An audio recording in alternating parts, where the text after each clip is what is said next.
Bonjour à tous, aujourd'hui je tends mon micro à Brice Cardon, le fondateur de PsyEasy. Alors Brice, pendant des années, tu as évolué dans un cadre professionnel classique, jusqu'au jour où une prise de conscience très intime, notamment qui est passée à travers tes enfants, a tout bousculé.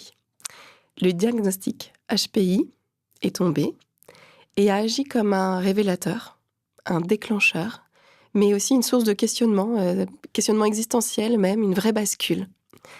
Ce parcours personnel, tu l'as transformé en levier d'action. Tu es toujours en poste et en parallèle, tu te formes, en plus de ton travail, pour devenir thérapeute et tu te formes au TCC. En parallèle, en plus, tu te rapproches de l'Institut PIPSY, tu nous évoqueras et tu nous expliqueras ce que c'est, mais notamment afin de développer des outils de prévention du burn-out. Tu fondes aussi PsyEasy, qui est donc, comme je le disais, qui est une plateforme multimédia qui va aider chacun à mieux comprendre son propre fonctionnement.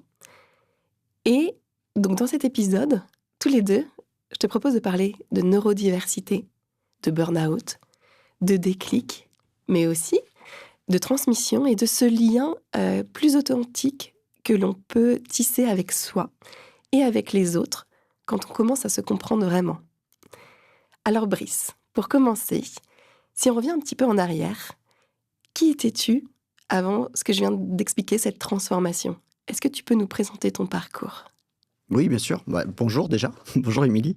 Mon parcours a été plutôt normal, j'ai envie de dire. On en entend beaucoup parler maintenant. Euh, une enfance heureuse, une scolarité en dents de scie, Ouais. plutôt un beau décrochage scolaire à partir du collège, de belles rencontres. euh, et voilà, le moment de la compréhension de moi, en fait, a vraiment changé tout ça, effectivement. J'ai vraiment fait un gros switch, presque, je ne vais pas dire de personnalité, mais de lien avec moi. Une fois que le diagnostic a été posé, c'est ça? Ça a mis un peu plus de temps. Ça a mis un peu plus de Ouais, temps. voilà. Ok. Quand tu parles de ta scolarité en dents de scie, est-ce que tu penses que c'était lié finalement à une compréhension que tu n'avais pas de toi aussi? Oui, oui, oui. C'est maintenant que j'accompagne des enfants et des adultes qui ont vécu vraiment la même chose. Je me souviens très clairement du jour où j'ai commencé à avoir mes premières angoisses. Hmm. Une douleur, comme si j'avais l'appendicite en histoire géo, en sixième. Ah oui. Et, Ça reste quoi, tu te ah oui, souviens de oui, ça? ah oui, je me souviens très clairement Ouais, ouais. de ce moment précis. Et à partir de là, ce côté un peu anxiogène, ce côté être moins coucouné qu'on l'est en fait en primaire, Ouais. ouais, a vraiment changé mon approche. Tu dis que ce diagnostic de HPI, tu l'appelles le tsunami intérieur Ouais. et tu l'as d'abord vécu à travers tes enfants. Est-ce que tu peux nous expliquer ça? Oui, en fait, c'est au travers de mon fils.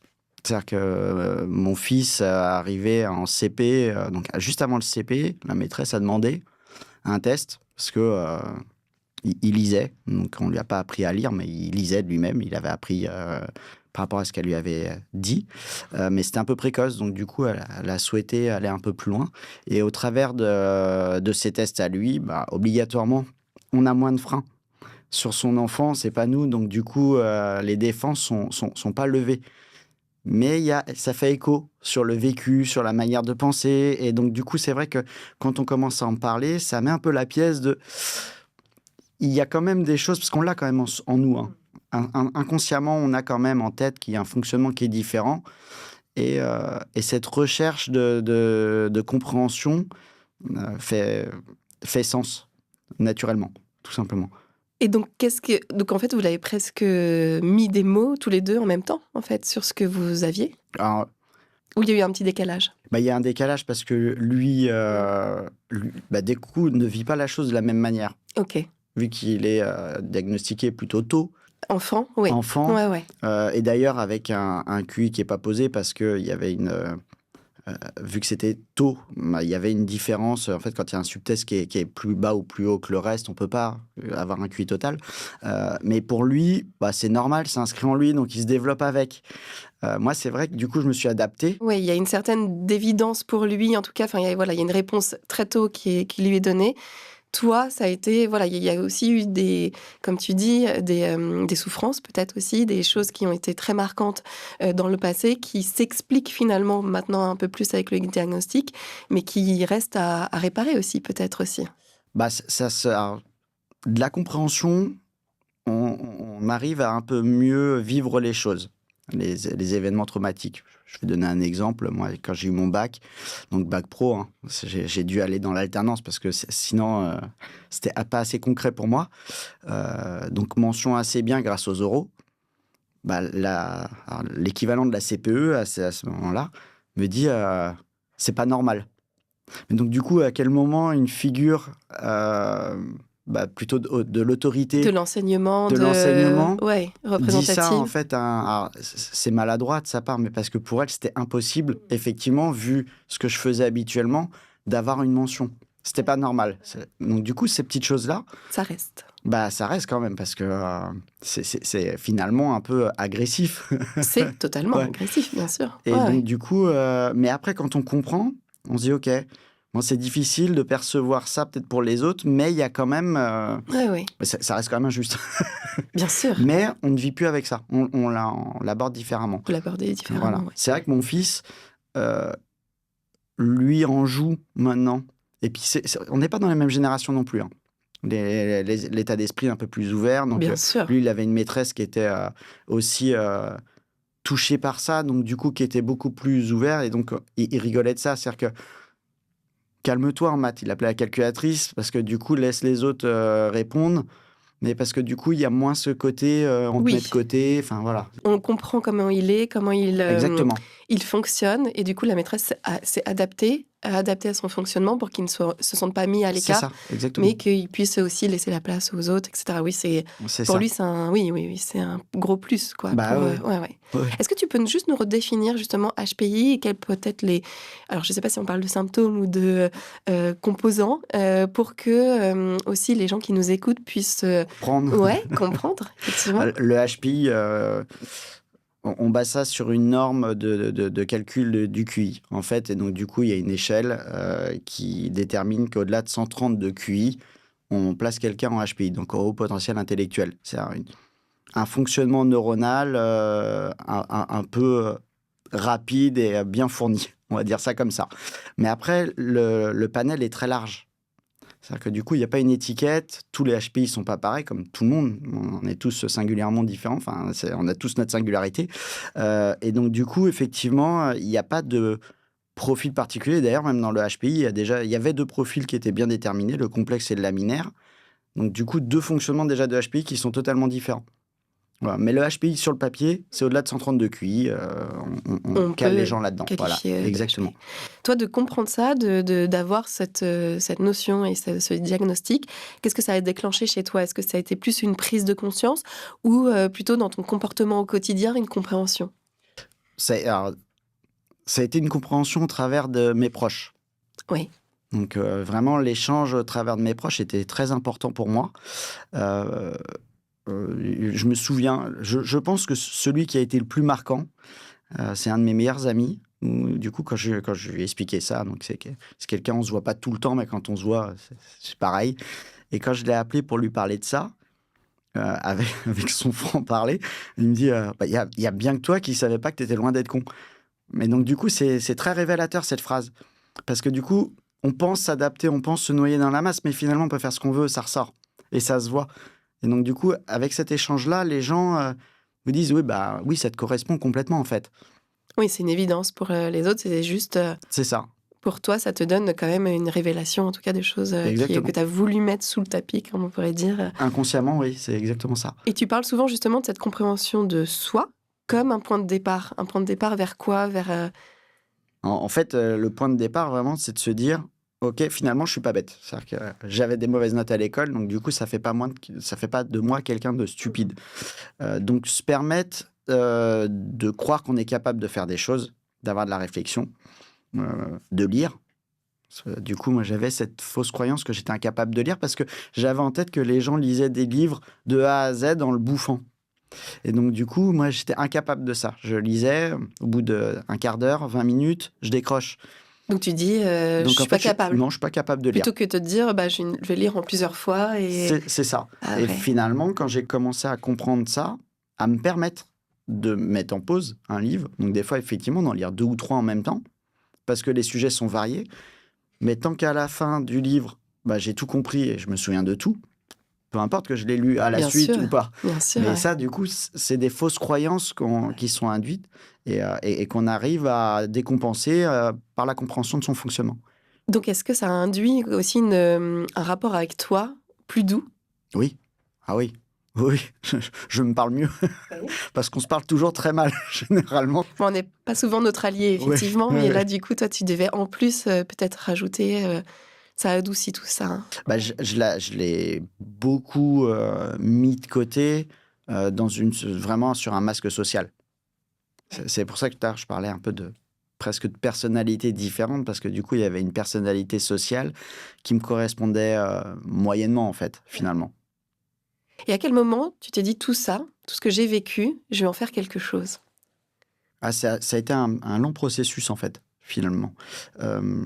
Au début, quand j'ai commencé à comprendre, je me suis dit, OK, faut que je fasse quelque chose de ça. Parce que du coup, un petit sentiment, un peu d'amertume, de ne pas avoir eu l'info et du coup, d'en avoir rien fait. On se dit, OK, on a un bon fonctionnement, j'aurais bien fait autre chose de ma vie. Et donc, du coup, ce truc de, OK, je vais essayer de mettre ça à profit. Donc, je me souviens, au début, j'ai utilisé une partie des CPF pour reprendre l'anglais, par exemple. Ok. Parce que pour moi, je n'étais pas capable de...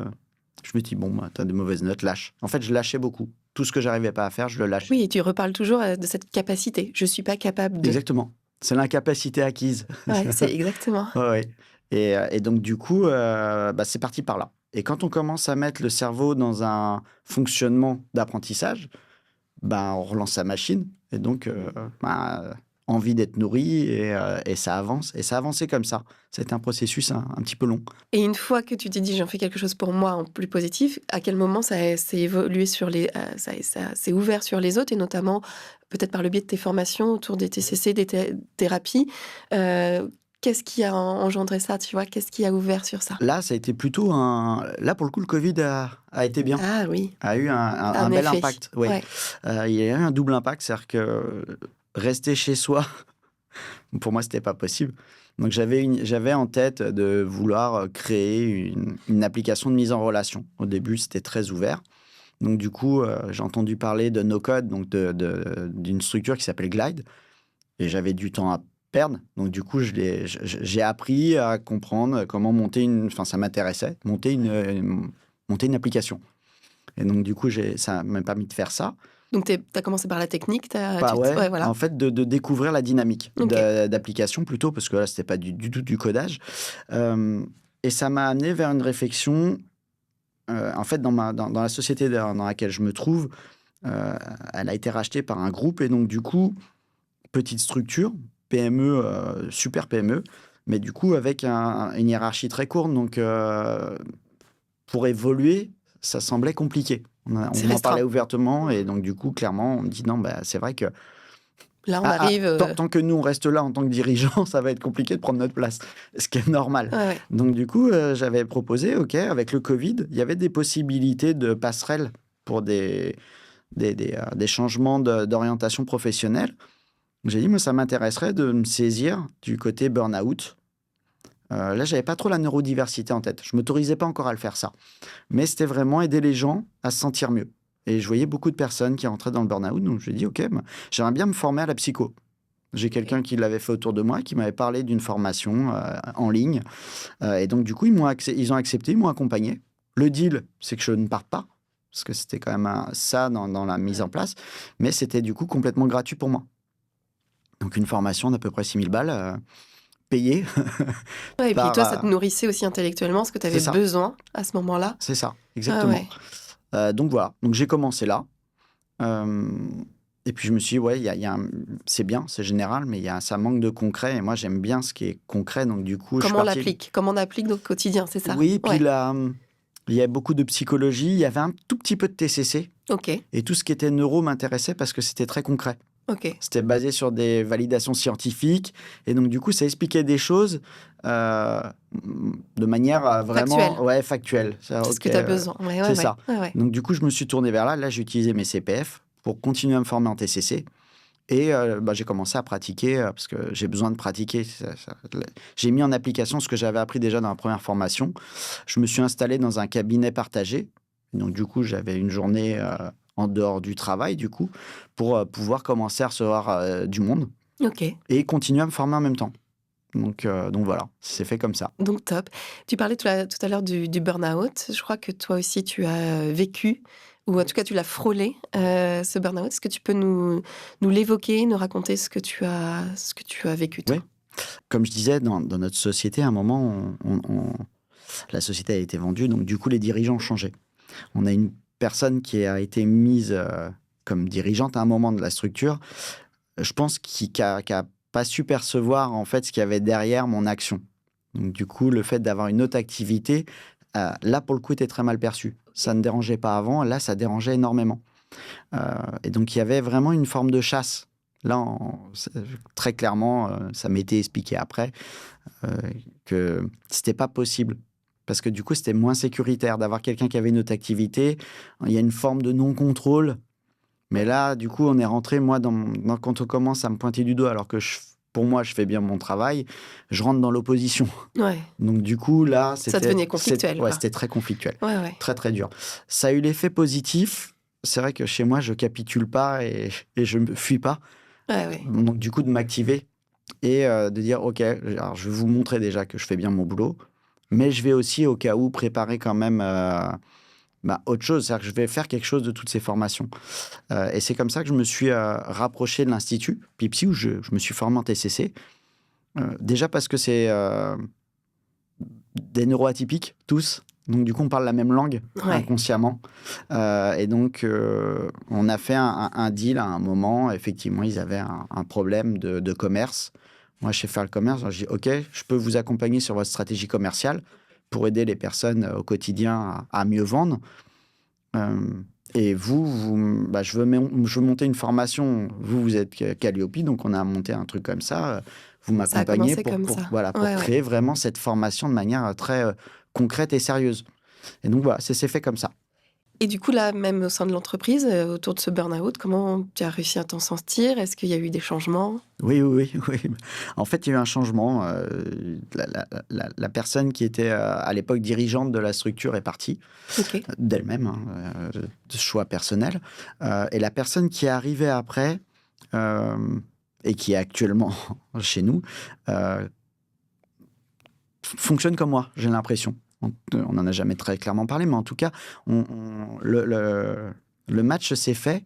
Et il a vraiment une approche, ça l'intéresse en fait, cette approche-là, de comprendre le fonctionnement des gens, les accompagner, le bien-être. Et ça a tout changé. Effectivement, ça donne une dynamique. D'où ça a encore plus ancré le fait de la nécessité de Psyeasy d'expliquer aux dirigeants comment fonctionnent leurs collaborateurs. Parce que du coup, là, ça s'est fait de manière naturelle, mais ça peut très bien se faire obligatoirement juste par de la compréhension et de l'ouverture de l'intelligence collective. Ça, c'est certain. Et juste pour, pareil, recadrer les TCC, est-ce que tu peux nous expliquer ce que c'est? Thérapie comportementale et cognitive, en fait, c'est une approche, alors on va dire nouvelle, mais ça fait un bout de temps que ça existe, basée sur les neurosciences, qui permet de décortiquer, par exemple, donc il y a une situation donnée qui engendre un comportement gênant pour une personne. On va décortiquer la situation entre l'émotion, la cognition, ce qu'on pense, le comportement associé, et donc du coup, et la croyance centrale derrière ça. Et on va décortiquer ça pour faire ce qu'on appelle la remédiation cognitive, c'est remodeler la façon de penser pour que la personne ait des comportements qui lui conviennent mieux et donc du coup qui lui fassent pas mal à elle et aux proches et à Que l'entourage. le comportement, voilà, Voilà, ça s'adapte. Enfin, en tout c'est cas, ça. il y a des outils.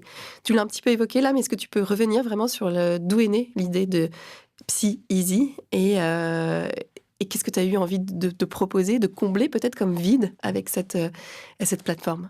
En fait, c'est la pratique en exercice. En fait, j'ai trop de jeunes qui viennent, de parents qui viennent avec des enfants, avec des tests neuropsy, Donc, on parlait tout à l'heure de tests HPI, donc des WISC, des tests de TDAH, parce qu'en ce moment, ça parle beaucoup de TDAH. Oui. Donc, Ouais. et donc, ils viennent avec ces tests-là. OK, mais il n'y a pas de recommandation. Et il y a un peu d'étiquetage quand même. Parce Donc, on laisse les parents avec votre enfant à ça, et comme ça, ou voilà. C'est ça. Voilà. Très souvent, il y a ça. Ok. Parce qu'en fait, effectivement, un neuropsy va tester. Quand il y a le bilan, après, il faut accompagner. Donc, il y en a certains qui font de la remédiation cognitive. Par contre, c'est vrai qu'on s'est rendu compte, et nous, on le sait, il y a une grosse comorbidité. C'est très rare quand même d'en avoir qu'un seul. Un trouble du neurodéveloppement, donc les TND, sont souvent liés et compensés entre eux. Donc, du coup, nous, ce qu'on pratique avec des entretiens cliniques validés, donc sur les critères du DSM-5, pour arriver à détecter des signes de présence, mais ça prend à peu près 5-6 séances. Donc 5-6 séances à 60 € Ouais. pour déterminer qu'il y a des indices, pour après aller faire les tests. Oui, c'est un coût, en fait. C'est un coût qui est très important quand même. Ouais. Donc il y a du temps passé et de l'argent. Et ça, c'est 2 gros freins quand même à la passation d'un test un peu holistique.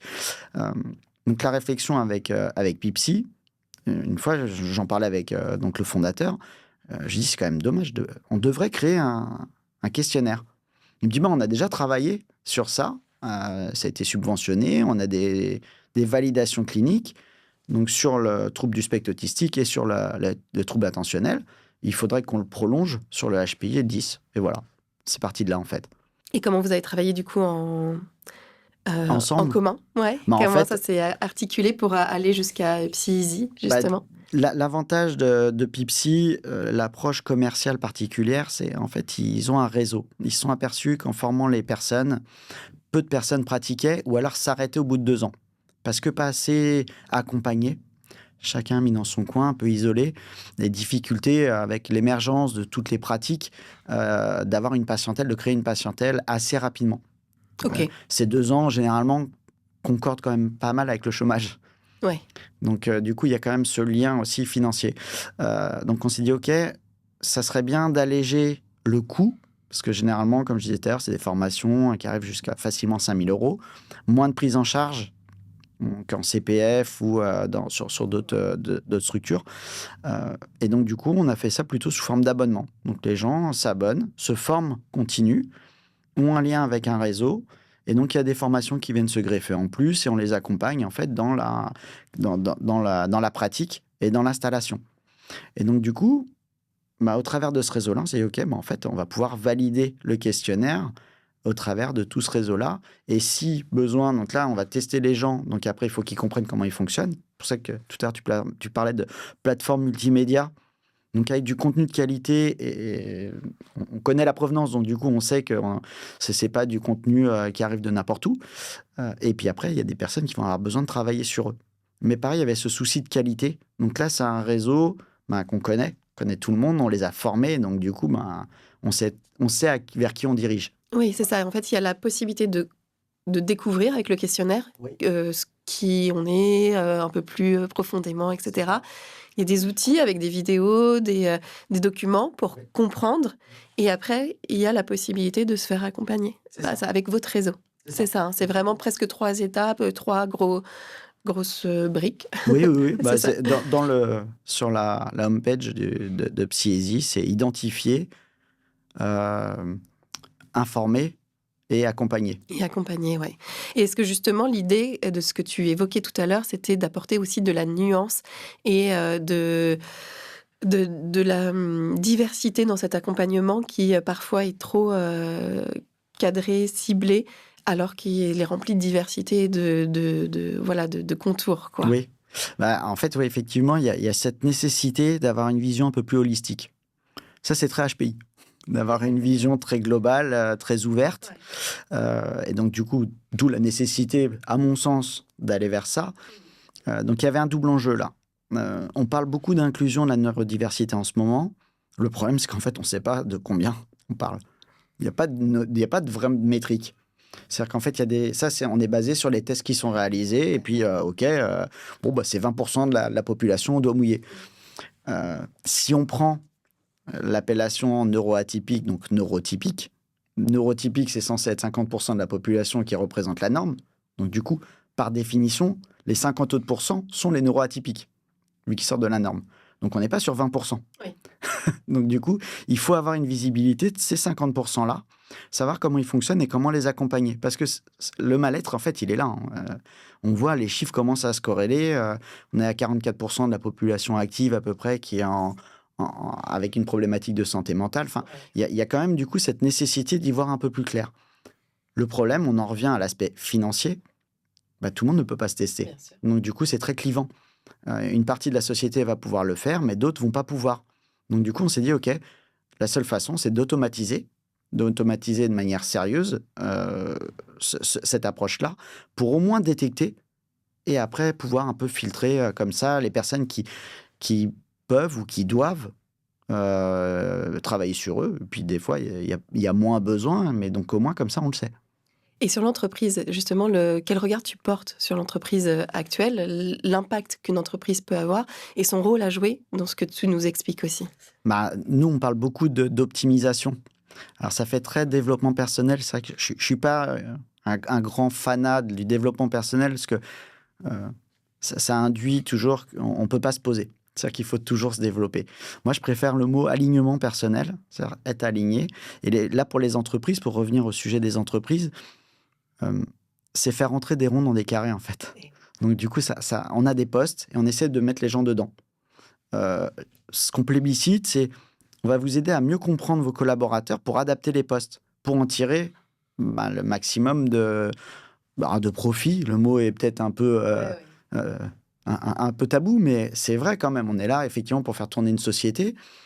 La personne qui se sent mieux dans son travail va mieux travailler, mais elle, ça aura un effet bénéfique sur sa santé. Donc, c'est pas malsain, bien au contraire. Et donc, du coup, la dynamique en entreprise est là. C'est-à-dire que vous avez vraiment un foyer et on s'empêche, c'est même pas de traiter du burn-out, c'est pas ça en fait le vrai fond. Il n'y aura pas de burn-out si les gens se sentent bien. Parce qu'il y a burn-out, bore-out, il y a beaucoup d'axes qui amènent à la dépression. Il n'y a pas que la surcharge. Non, il y a plein de choses. L'ennui. Oui, c'est un des critères et c'est aussi proposer à l'entreprise d'accueillir les diversités en fait, de fonctionnement et de capacités, de talents. Comme tu disais, les ronds dans les carrés. C'est ça, oui. Ouais, tout et à donc, fait. c'est aussi ça, ta démarche et ton travail, et de les accompagner dans ce sens-là. Oui, beaucoup. Du coup, pour ces entreprises-là, justement, PsyEasy, ça peut être un levier de prévention, un outil RH. Comment tu le vois pour les entreprises? Alors, on en parle beaucoup avec un de mes associés qui est très RH, justement. Effectivement... C'est presque une nécessité maintenant dans les ressources humaines de pouvoir, on a les outils maintenant pour pouvoir avoir une visibilité beaucoup plus précise des personnes et de leur fonctionnement. C'est génial. Mais effectivement, il y a cette barrière presque juridique entre le perso et le pro qui bloque encore un petit peu. Oui, je vois. Ouais. On en a beaucoup parlé. Il y a quelqu'un qui est très important dans toute la démarche, qui m'a accompagné sur l'aspect justement... expertise juridique en entreprise, et il y avait cette grosse crainte de attention du moment où le perso arrive dans le pro. Et est-ce qu'il y a une notion de secret médical aussi ou Oui, bien sûr. Ouais. Bien sûr. Donc les personnes peuvent partager ça. Quand on fait un test neuropsy, on peut très bien l'envoyer au RH pour qu'ils puissent être informés. Malheureusement, peu de personnes en font quelque chose. Parce que, qu'est-ce qu'on en fait? Oui. Ouais. Et quelle est mon obligation presque? C'est plus ça la question. Et c'est dommage parce qu'en fait, on ne parle même pas d'obligation. Limite, l'obligation, ça serait d'accompagner ces ressources humaines pour que la société marche au mieux. Normalement, c'est ça, le fonctionnement. Donc, là, on est vraiment plus dans la dynamique toujours de santé mentale. C'est pour ça qu'on évite de trop parler de ça. Parce que c'est pas ça. Ça va être un effet de win-win. Les gens vont être bien, la société va mieux marcher. En gros, c'est plutôt ça, quoi. C'est plutôt accompagner toujours le personnel plutôt que donner un outil sur la direction, en fait. Enfin, voilà. C'est que ça va aider, ça va obligatoirement... De toute façon, l'un va aider l'autre. Enfin, voilà. Bien sûr. Ouais. On voit l'impact du burn-out. Une personne qui est en burn-out, ça impacte toute une équipe. Même la dynamique, même l'image de la société, empathie. Donc vraiment, il y a tout ce fonctionnement-là de fond qu'il faut reprendre en main, en fait. Est-ce que tu peux nous dire où en est concrètement PsyEasy là actuellement?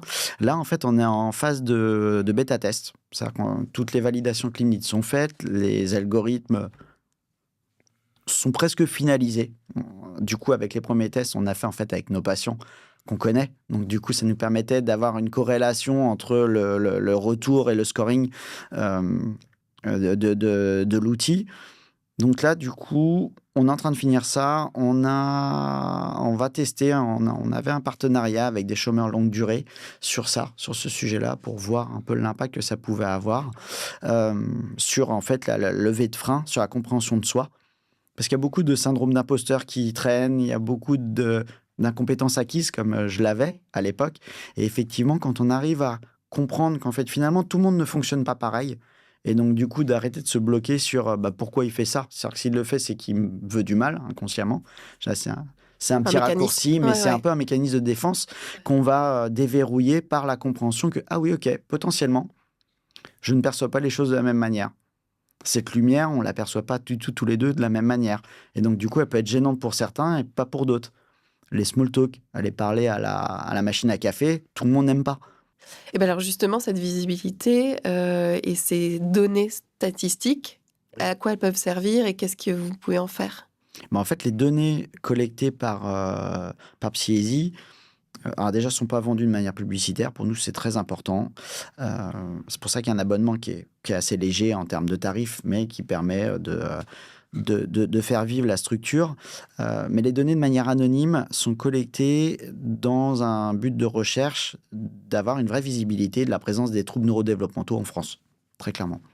Quand tu parlais justement des chômeurs de longue durée, il y a des choses qui peuvent s'ancrer dans des défaillances presque, comme tu disais, acquises et des choses comme ça. Et là, l'idée, c'est de leur redonner aussi une compréhension de leur fonctionnement à eux et aux entreprises de comment pouvoir intégrer des personnes chômeurs longue durée. C'est ça, exactement. C'est vrai qu'on a des partenariats un peu multiples avec des structures qui accompagnent maintenant justement la neurodiversité vers le travail. Donc ça, c'est génial.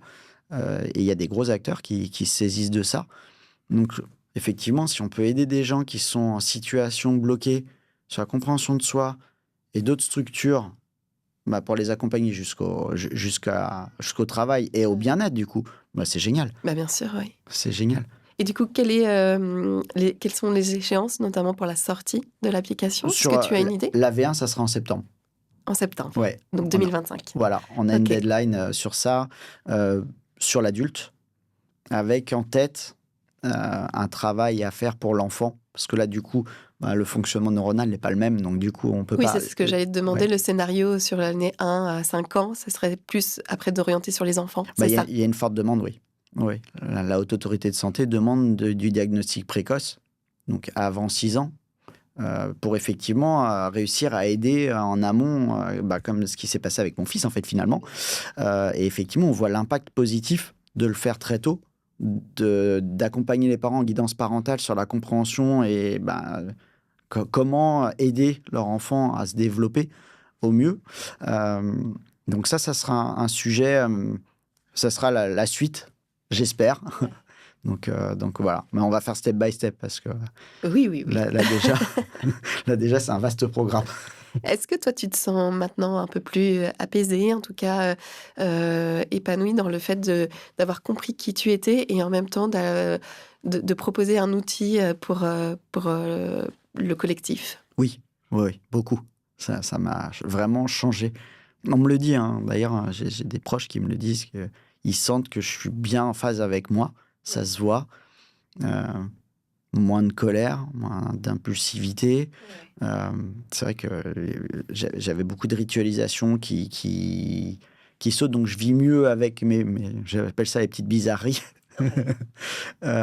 Et donc non, je suis beaucoup plus aligné.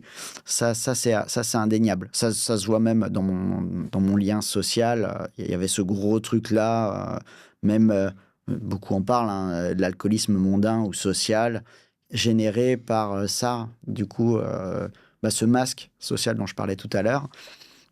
effectivement, a quand même pas mal sauté. Ouais, ce besoin de paraître. Exactement. Et maintenant, tu es. Oui. Ouais. Paraître pour être aimé. Donc, du coup, là, effectivement, Ouais. d'être aimé et accepté à l'état Comme naturel, tu es. c'est génial. Est-ce que pour terminer, tu aurais une phrase, un mantra, quelque chose qui rythme ta vie ou qui, voilà, qui t'aide ou qui t'a aidé Oui, à bien nous sûr. partager? Ah oui, il y en a une. Et d'ailleurs, ce qui est assez marrant, c'est qu'elle est sur mon site et Elle te suit. elle me suit. Et c'est une des choses qui a fait que du coup, je me suis approché de Pipsy. C'est que le fondateur a exactement la même. Donc Ah oui, c'est fou ça. ouais, on a Vous êtes exactement rendu compte cette ah ouais. citation est importante pour nous. C'est Sénèque, donc c'est très vieux. C'est la vie, c'est pas d'attendre que l'orage passe, mais c'est d'apprendre à danser sous la pluie. Et en quoi elle te parle cette phrase justement, ce mantra? Effectivement, c'est plutôt dans l'activation. C'est-à-dire que si on attend que ça passe, on peut attendre très longtemps passivement. C'est vrai que de changer son axe de vision et de se dire qu'en fait la pluie, c'est pas si néfaste que ça et qu'on peut être heureux en dessous, c'est plutôt bénéfique. Oui, tout à fait. Ouais. Merci beaucoup, Brice, pour Merci à cet toi. échange, pour nous avoir présenté ton projet de l'intime vers le collectif et pour cette application qui, j'en suis sûre, va nous permettre de mieux nous comprendre et donc de mieux comprendre les autres. Merci à toi de m'avoir reçu. Merci beaucoup.